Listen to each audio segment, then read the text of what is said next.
Freeform putting on yet another young adult female lower middle class gal, something to prove to the rich people of the world. This one, though, a bit of a twist because it is a murder mystery of sorts, a thriller in some ways. Let's talk about The Watchful Eye.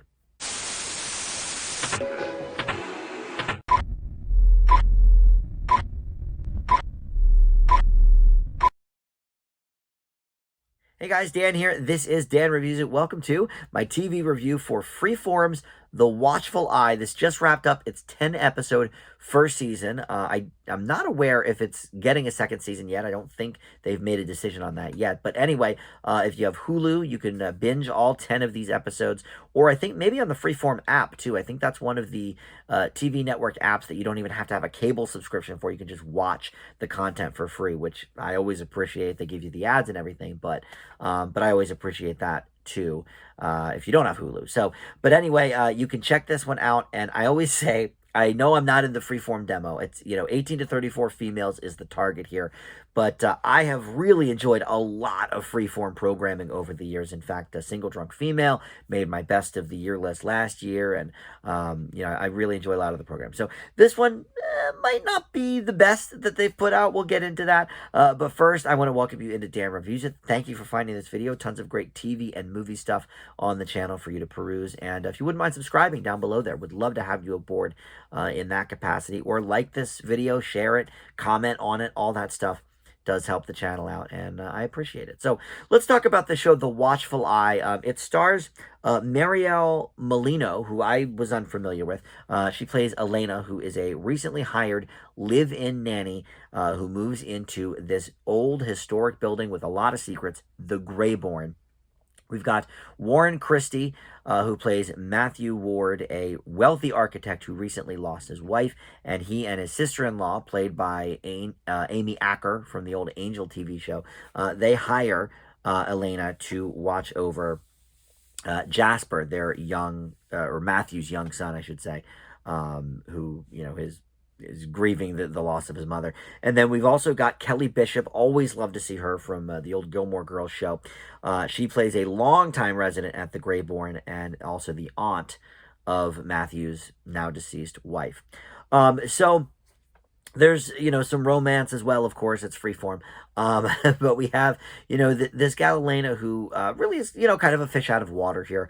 And she is, trying to make friends with maybe some of the other nannies and some of the older kids in the building, some of the teenagers, while, trying to kind of balance her work life. But we're unraveling mysteries sort of as we go as well, and trying to figure out what sort of secrets the Greyborn holds. If it sounds like there's a lot going on, there is. And I think that's probably one of the biggest detriments to The Watchful Eye. I watched 3 of the 10 episodes, the first 3, and there was a lot going on. We're introduced, I think, to way too many characters right off the bat. And we sort of push some of the mystery stuff aside for like huge chunks so we can focus on some of the more kind of trite things, the boyfriend who happens to be a police officer or something, a detective, Elena's boyfriend. So they've got sort of something going on. One of the more compelling elements of the show actually is sort of the dynamic with her and this whole family, the Kelly Bishop character, the Amy Acker character, and the husband Matthew, the widower. I like sort of those dynamics, and I actually cared a little less about the mystery element of it and sort of the thriller aspect of it. It veers into like some almost horror territory sometimes, like they're, as much as Freeform can get away with, I guess. But it all kind of feels very CW, and I don't say that in a complimentary way. Freeform, look, they're known for their young adult dramas and, the bold type and the Fosters and, all of these sort of dramas featuring, strong female lead characters. And we get that here with Elena. But the problem is we're veering off. Like the CW takes everything and makes it like a supernatural event kind of thing. Like Riverdale, the first season was just, kids hanging out. Yeah, there was a soap opera kind of thing. But then in the season 2 and 3, like it got really supernatural. Nancy Drew, immediately, her first case was something supernatural. It's just not Freeform's brand. And that's certainly not what puts me off about it. I don't necessarily care what, whether it's adhering to the channel's brand or whatever. But I do think it's interesting that this does not seem really in their wheelhouse, and as a result, I think they didn't quite know how to execute it because it just comes off very messy.